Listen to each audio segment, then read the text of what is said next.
All right, joining me now, former Speaker of the House, Bronwyn Bishop, and senior video producer for the Daily Telegraph, James Willis. Welcome to the program. Bronwyn, I've also got the details of 4 people who were there and heard the crowd say, "Gas the Jews." What are we seeing here where people are trying to tell Jews that anti-Semitism isn't happening? We still have people who deny the Holocaust. So why are we surprised that that sort of person who is anti-Semitic and literally is subscribing with saying, "Gas the Jews," is like saying, "Let's have the final solution." That's exactly what it is. And so it is right that they be called out as people who are not fit to be people who are in any way taken seriously by anybody in Australia. You know, it appalls me in my naivete. I thought at the end of World War II, when it was said that it must never happen again, that anti-Semitism had come to an end. And yet it has run like a river through so much, particularly through the Arab world and through other parts of the world. And we've knocked the scab off, and out comes this pouring of pus. No, it's unbelievable. James Willis, I want to ask you about this article in The Australian today by Simon Benson. He writes that Middle Australia is now doing all the heavy lifting when it comes to delivering the Treasurer his budget surplus aspirations. Benson writes that while the budget position is improving, households continue to deteriorate. Do you think that this, budget potential surplus is built off the back of or at the expense of Australians?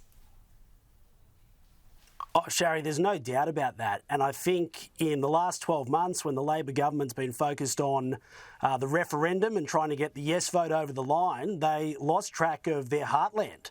And the reality is that right now, when Jim Chalmers, the Treasurer, collects record amounts of income tax, and the income tax receipts are driving the tax revenue that he's receiving, he's forgotten about where that money's actually coming from. And the reality is that people that have been hit over and over again by the Reserve Bank climbing interest rates from 0.1% to where they are today, when a lot of people took out fixed mortgages, when they were told by Philip Lowe they would remain where they were until 2024.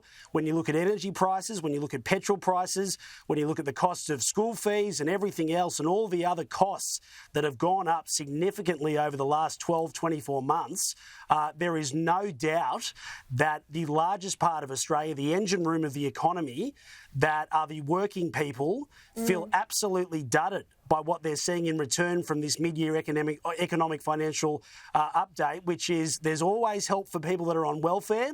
There's always extra money there. The energy relief and everything else that comes with that is always skewered to people that we're told are the ones that are suffering the most, and that is people on welfare, and there are people in that category. But ultimately, if you're earning a quid, getting up every day, you've got your hand out at the moment wondering what's in it for us. Yeah. Bronwyn, the figures show that there was $30 billion of extra personal income tax receipts, and this is partly why the budget is in such a good position. Absolutely. That and the extraordinary prices paid for our coal, gas and iron ore. I mean, the very things that the manic Bowen is over there screaming and yelling has to be ended, and the very things that the Treasurer says, we must kill inflation and we're out there to stop the cost of living going up, their very actions, including bracket creep, is exactly what is making life tough for them. Now, I say it again and again. They say they want to push up wages.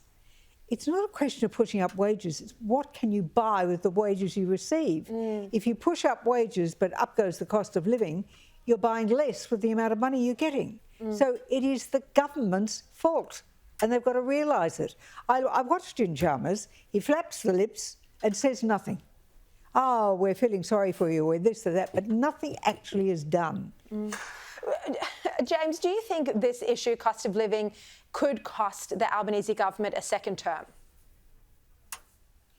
Totally. I think it could cost any government another election. There's no doubt about that, Sharri. This is white hot at the minute. People are really, really doing it tough. And Bronwyn makes an excellent point simply on the cost of electricity bills. Now, we've been told over and over again that renewables are the cheapest form of energy.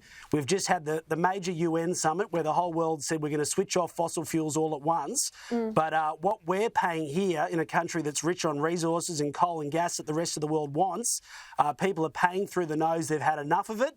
And the plan that Chris Bowen and others have in place is simply not washing with them. And certainly at the ballot box, that could be a major factor heading into the next few years. Yeah. Look, I'm so sorry to say to both of you, we are out of time. James Willis, Bronwyn Bishop, thank you both so much for joining me.